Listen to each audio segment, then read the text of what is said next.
राष्ट्र संत श्री प्रमुख सागर सा ज्ञानी ना संसार में। अमृतदायी ज्ञान है इनके प्रवचनों के सार में। पुष्प दंत महाराज के शिष्य हैं, ज्ञान उन्हीं से पाया है। प्रतिमूर्त है अपने गुरु की, वो ही ओज समाया है। जग कल्याण की कुंजी इनके धर्म ज्ञान भंडार में। अमृतदायी ज्ञान है इनके प्रवचनों के सार में। अहिंसा तीर्थ के हैं ये प्रणेता, असम राज्य के राजतिथि। आत्मानुशासन से कल्याण की सिखलाए जग को युक्ति। जिनवाड़ी चैनल कहे गुरुवर प्रभुवर हैं साकार में। अमृतदायी ज्ञान है इनके प्रवचनों के सार में। इस कार्यक्रम के पुण्याजक हैं शादी की 50वीं सालगिरह के उपलक्ष्य में श्रीमान ओम प्रकाश प्रभा देवी सेठी, श्रीमान संदीप सविता देवी सेठी, श्रीमान सचिन अमिता यशस्वी लहर अवयुक्त अव्यान एवं समस्त सेठी परिवार गुवाहाटी बेंगलोर।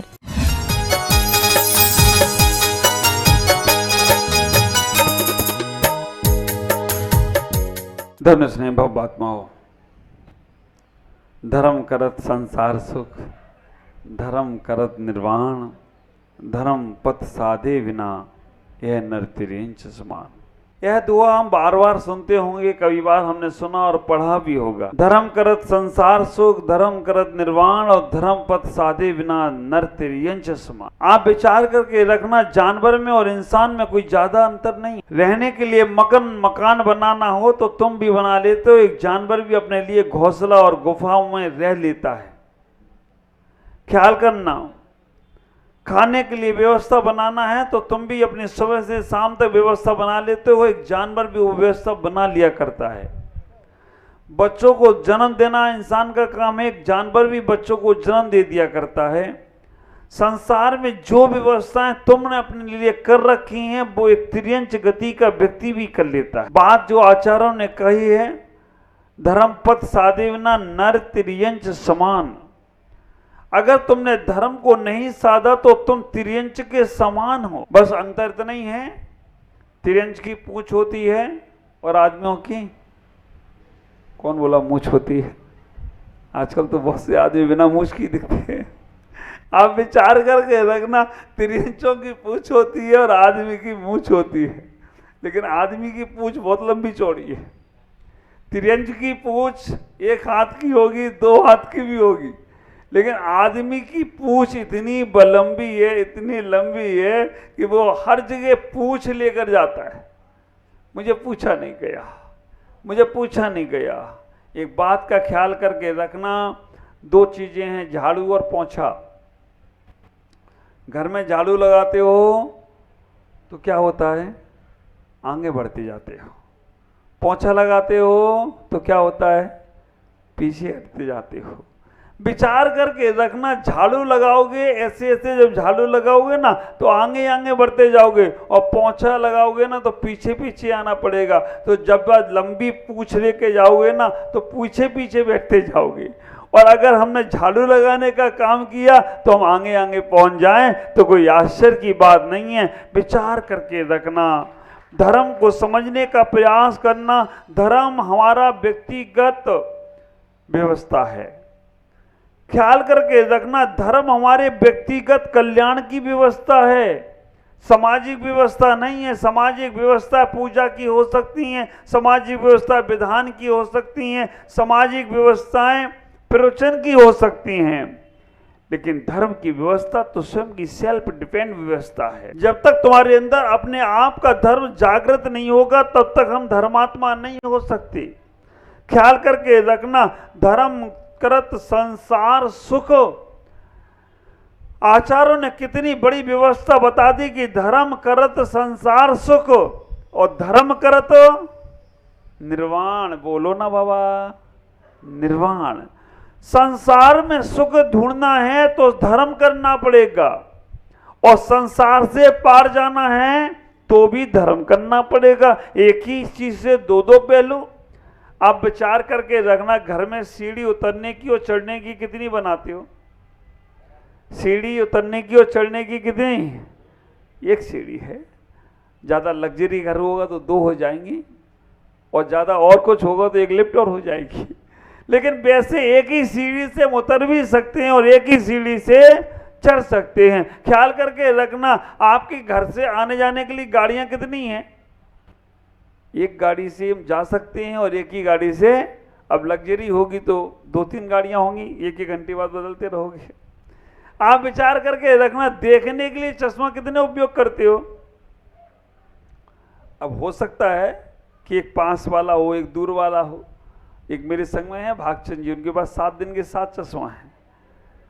पूछा कौन सा? उन्होंने रविवार का सफेद, सोमवार का लाल, मंगलवार का पीला, बुधवार का हरा, गुरुवार का पीला, शनिवार का नीला, सब दिन के अलग अलग चश्मा। एक आदमी के पास 3 चश्मा। पूछा क्यों 3 चश्मा है? बोला एक दूर का, एक पास का है, तीसरा इन दोनों को देखने का है। आप विचार करके रखना, हमारे पास लग्जरी व्यवस्था होंगी तो हम लेकिन सीढ़ी एक ही से हम उतर सकते हैं, एक से ही हम चढ़ सकते हैं, गाड़ी से एक से ही आ सकते हैं, एक से ही जा सकते हैं। ऐसा ही धर्म एक ही है। वही धर्म तुम्हें संसार में सुख देगा, वही धर्म तुम्हें मोक्ष जाने में सुख देगा। वही धर्म तुम्हें धर्म की संसार की व्यवस्थाएं बनाएगा, और वही धर्म, ख्याल करके रखना, तुम्हारे निर्वाण की व्यवस्था भी बनाएगा। आपके मन में जो भाव चल रहा होगा उसी धर्म से सब कुछ हो सकता है। धर्म को समझ लो। एक बार चर्चा हुई देवताओं में कि ये धन किसे दिया जाए। पहले जीवन में धन आना चाहिए या धर्म आना? दोनों में से पहले क्या, धन या धर्म? पुरुषार्थ कितने होते हैं? पुरुषार्थ कितने होते हैं? 4। कितने पुरुषार्थ होते हैं? 4 पुरुषार्थ होते हैं। पहला पुरुषार्थ कौन सा है? धर्म पुरुषार्थ। आप लोगों को मेरी आवाज समझ में आ रही है ना? 4 पुरुषार्थ होते हैं, विचार करके रखना। पहला पुरुषार्थ है धर्म पुरुषार्थ। दूसरा पुरुषार्थ कौन सा है? अर्थ पुरुषार्थ। तीसरा पुरुषार्थ कौन सा है? धर्म, अर्थ, काम, और चौथा कौन सा है? मोक्ष। आप विचार करके रखना, जिन नीतिकारों ने, जिन धर्मात्माओं ने 4 प्रकार के पुरुषार्थ बताए हैं, इन चारों प्रकार के पुरुषार्थ को समझ लेना। धर्म पुरुषार्थ को आपने अगर साध लिया, विचार करना, धर्म पुरुषार्थ को आपने साध लिया तो धन अपने आप तुम्हारे पीछे आने लगे तो कोई आश्चर्य की बात नहीं होगी। और तीसरे नंबर का पुरुषार्थ है धर्म, अर्थ, काम। काम पुरुषार्थ को आपने साध लिया तो मोक्ष की प्राप्ति तुम्हें हो जाए तो कोई आश्चर्य की बात नहीं होगी। 2 पुरुषार्थ संसार की व्यवस्थाओं के लिए दे दिए गए और 2 पुरुषार्थ निर्वाण की व्यवस्था के लिए दे दिए गए। पहला पुरुषार्थ निर्वाण के लिए है और आखिरी तो निर्वाण है ही। 2 पुरुषार्थ धन और काम, ये संसार की व्यवस्था है।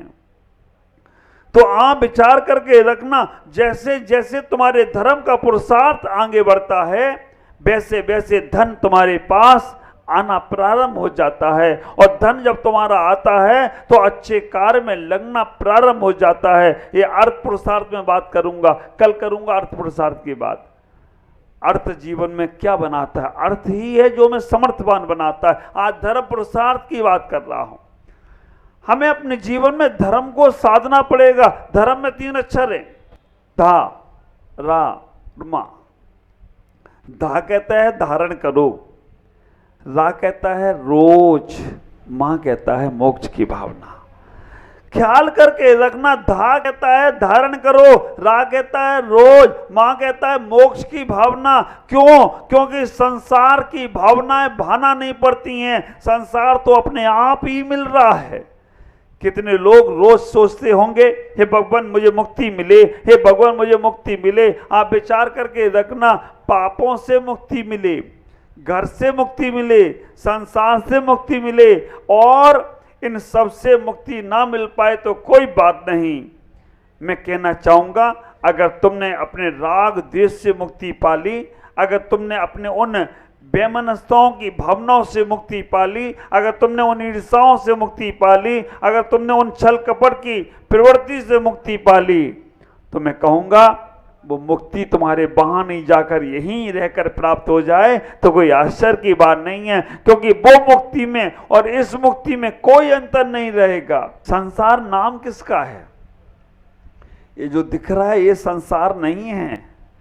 अगर ये संसार होता तो हमारे अरिहंत भगवान इसी में रहते। आप विचार करके रखना, ये जो दिख रहा है चारों तरफ ये संसार नहीं है। अगर ये संसार होता तो हम साधु संत भी इसी में रहते। नाव पानी में रहे तो पार करा देती है, नाव पानी में रहे तो व्यक्ति को पार करा देती है, और पानी नाव में आ जाए तो डुबो देती है। तो जो संसार में रहता है, विचार करके रखना, वो पार हो जाता है। संसार में जो रहता है वो पार हो जाता है, लेकिन जिसके अंदर संसार आ जाए वो डूब जाता है। ये संसार तो बहुत छोटा है, लेकिन जो तुमने मन में संसार बना रखा है, मन में जो तुम्हारे संसार की परिकल्पना है, मन में जो तुम्हारे संसार की वैमनस्यताएं हैं, वो तुम्हें संसार से कभी पार लगाने वाली नहीं है। ख्याल करके रखना, ये बाहर का संसार भी छोड़कर बैठ गए हम संत बनकर, बाहर का संसार छोड़कर हम बन गए त्यागी वृत्ति बनकर, और फिर भी अगर उसी संसार की भावना है, उसी संसार के राग द्वेष हमारे अंदर चल रहे हैं, उसी संसार की परिकल्पनाएं हमारे मन में बैठी हुई हैं, तो आप डबल डबल पाप कमा रहे हो। एक तो छोड़ने का त्याग किया था, उसी में फिर जाने का नाते हो तो वो पाप है, और दूसरा जिसका आनंद मिलना चाहिए वो लाभ भी नहीं ले पाते हो। मैं आपसे भी कहना चाहता हूं, मंदिर आते हो, धर्म करते हो, पूजा करते हो, एक बात सोचना, क्यों हम धर्म कर रहे हैं, क्यों हम पूजा कर रहे हैं, क्यों हम भगवंतों के पास जा रहे हैं, क्यों गुरुओं की सेवा कर रहे हैं? केवल भगवान इसलिए क्योंकि हम धर्मात्मा बने। ना धर्मों को ना धर्मो धार्मिक के बिना। विचार करके रखना, कोई भी धर्मात्मा के बिना धर्म नहीं हो सकता। धर्म की पहचान धर्मात्माओं से होती है। और धर्मात्मा कौन? धर्मात्मा हमारे हिसाब से आचार्यों ने भी कहा है, वस्तु स्वभावो धम्मो। वस्तु का जो स्वभाव है वो धर्म है। वस्तु स्वभावो धम्मो। अब आप कहो महाराज मेरा तो स्वभाव है गुस्सा करने का, ये स्वभाव है या विभाव है? स्वभाव है या विभाव है? स्वभाव, अगर पानी का स्वभाव शीतल है या गर्म है, अगर उसे अग्नि पे रख दिया जाए वो पानी गर्म हो जाए तो इसका स्वभाव है या विभाव है? विभाव। विभाव पर्याय है, दूसरी पर्याय है। विचार करके रखना, हमें स्वभाव की पर्याय में रहने का प्रयास करना है। स्वभाव की पर्याय में रहोगे तो बहुत कुछ प्राप्त होगा। हम अपने धर्म के उस लक्षण को समझें। अगर हमारे अंदर धर्मात्मापना है तो ईर्षाओं से, बेमनस्ताओं से, छल कपटों से अपने को बचाने का प्रयास करो। दो प्रकार का धर्म समझ लो। एक बाह्य का धर्म है दया धम्मो। दया धर्म का मूल है, मूल बिना अभिमान। आप विचार करना, दया भाव रखना अंतरंग से धर्म है।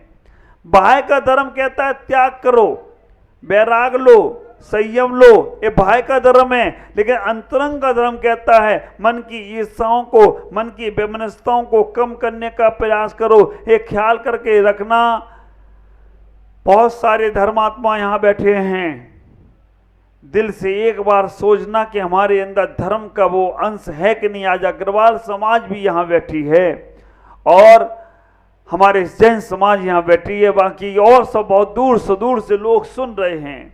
ख्याल करना, हमारे मंदिर का धर्म, मंदिर की पूजाएं, मंदिर की उपासनाएं, मंदिर का जो भी हमारा क्रियाकांड है वो मंदिर तक सीमित रहे। मंदिर के बाहर हम जब निकलें तो हम सच्चे धर्मात्मा बने। मेरे हिसाब से तो आपका मानवता का धर्म सबसे बड़ा धर्म है। ख्याल करके रखना, अगर तुम्हारे अंदर मानवता का धर्म आ जाए, दया भाव का धर्म आ जाए, करुणा का भाव आ जाए, बेमनस्यताएं, छल कपट निकल जाएं, तो तुमसे बड़ा धर्मात्मा कोई नहीं होगा। और बाहर दुनिया का धर्म दिखाते रहे, बाहर दुनिया का धर्म कर्म करते रहे, मन में से भाव ईर्षाओं के खत्म नहीं हुए, तो ख्याल करके रखना, दुनिया के जगत के नाम में तुम धर्मात्मा कहलाओगे, लेकिन अंतरंग के परिणामों में तुम धर्मात्मा नहीं कहलाओगे। ख्याल करो, हम उस धर्म को समझने का प्रयास करें। कई बार तो मुझे आश्चर्य लगता है। एक बहुत अच्छा दृष्टांत में पढ़ रहा था। एक आदमी गया मंदिर के सामने जाकर खड़ा हो गया और कहा कि भाई मुझे खाने पीने को कुछ दे दो। मंदिर से एक धर्मात्मा निकला, उसने कहा चल चल यहाँ से, कहाँ सुबह सुबह से आ गया, कुछ नहीं मिलेगा यहाँ। वो व्यक्ति ने सोचा क्या किया जाए, ये मंदिर से निकलने वाले कुछ दिए ही नहीं, मैं तो भूखा हूँ, क्या करूँ। वो ढूंढता ढूंढता एक चर्च के पास चला गया। चर्च में से एक फादर की प्रे कर जीसस की प्रे कर निकला। उसने भी उसे कुछ नहीं दिया। ख्याल करके रखना, वो ढूंढते ढूंढते एक मस्जिद के द्वार पर चला गया, वहां भी कुछ नहीं मिला उसे। गुरुद्वारे के पास गया, वहां तो लंगर चलता है, लेकिन उससे वहां भी कुछ नहीं मिला कि उसकी किस्मत ही फूटी होगी। लेकिन वो जब सुबह से शाम तक थक गया, सुबह से शाम तक थक गया, और शाम थकने के बाद वो एक शराब खाने के द्वार पर चला गया। है ना, उदाहरण सुन रखा होगा। आप विचार करके रखना, शराब खाने के द्वार पर गया और वहां से एक आदमी शराब पीकर निकला। उसने कहा भाई मैं सुबह से भूखा हूं और हर जगह में हो आया, किसी ने कुछ भी नहीं दिया, कुछ दे दो तो जिससे मैं भोजन कर लूं। उस शराबी ने जेब से 100 रुपये निकाले और उसे दे दिए कि ले जा भोजन कर ले। यहां तक तो सही मामला चलता रहा, चलो दया की उसने। लेकिन जो वो आदमी व्यक्ति था जो भूखा था, जो मंदिर मस्जिद गुरुद्वारे चर्च हर जगह गया और जहां पर जाकर उसने अपनी फरियाद की, हर जगह से उसे ठुकरा दिया गया। शराब खाने से जब उसे कुछ पैसा मिला, खाने पीने की भोजन की व्यवस्था बनी, तब उसने भगवान से कहा अरे भगवान तू रहता कहीं और है, पता कहीं और का देता है। हे भगवान तूने रहता कहीं और है, पता तू और कहीं का दिया था, पते में तो मिलता। विचार करके रखना। भगवान से कहा भगवान आपने पता दिया था, मंदिर में रहता हूं, मंदिर में धर्मात्मा लोग रहते हैं। मंदिर गया, मस्जिद गया, गुरुद्वारे गया, चर्च गया, हर के स्थान पे चला गया, लेकिन सब जगह ठुकरा दिया गया। और यहां से तो इसका मतलब क्या है, कल से मंदिर जाना बंद, शराब खाने में धर्मात्मा रहते हैं।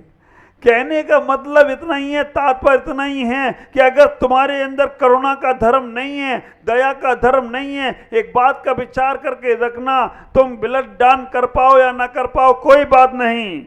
अगर तुमने किसी रोते को हंसा दिया तो रक्तदान से बड़ा दान हो जाए तो कोई आश्चर्य की बात नहीं है। किसी रोते को हंसा देना, तुम्हारा रक्तदान हो जाए तो कोई बहुत आश्चर्य की बात नहीं होगी। ख्याल करना, तुम श्रम दान कर पाओ या ना कर पाओ कोई बात नहीं, लेकिन जो मेहनत कर रहा है उसकी पीठ थपथपा देना, तुम्हारा श्रम दान हो जाए तो कोई आश्चर्य की बात नहीं होगी। विचार करके रखना, तुम अन्न दान कर पाओ या ना कर पाओ कोई बात नहीं, अनाज का दान कर पाओ या ना कर पाओ कोई बात नहीं, बस झूठा भोजन थाली में नहीं छोड़ना। ये तुम्हारा अनाज दान हो जाए, अन्न दान हो जाए तो कोई आश्चर्य की बात नहीं होगी।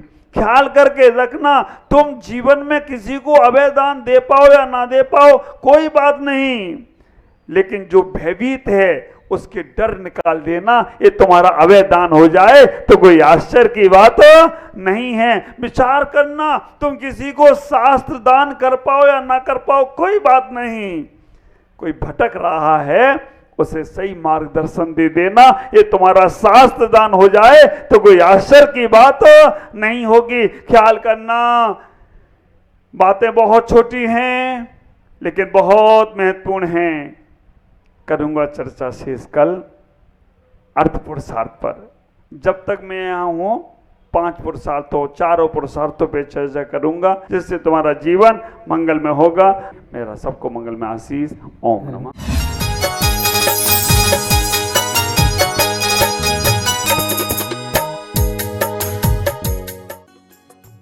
इस कार्यक्रम के पुण्यार्जक थे शादी की 50वीं सालगिरह के उपलक्ष्य में श्रीमान ओम प्रकाश प्रभा देवी सेठी, श्रीमान संदीप सविता देवी सेठी, श्रीमान सचिन, अमिता, यशस्वी, लहर, अवयुक्त, अव्यान एवं समस्त सेठी परिवार, गुवाहाटी, बेंगलोर।